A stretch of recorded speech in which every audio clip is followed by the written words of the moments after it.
Naghandog si Noe. Gumawa si Noe ng altar para sa Panginoon.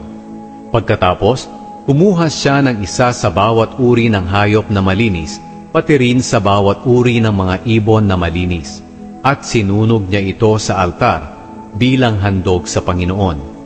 Nang naamoy ng Panginoon ang mabangong samyo nito, sinabi niya sa kanyang sarili, "Hindi ko na muling susumpain ang lupa dahil sa ginawa ng tao.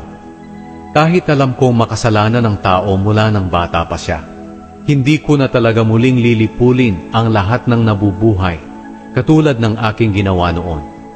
Habang nagpapatuloy ang mundo, may panahon ng pagtatanim at pag-ani. May taglamig at may tag-init. May tag-ulan at may tag-araw. At may araw at may gabi.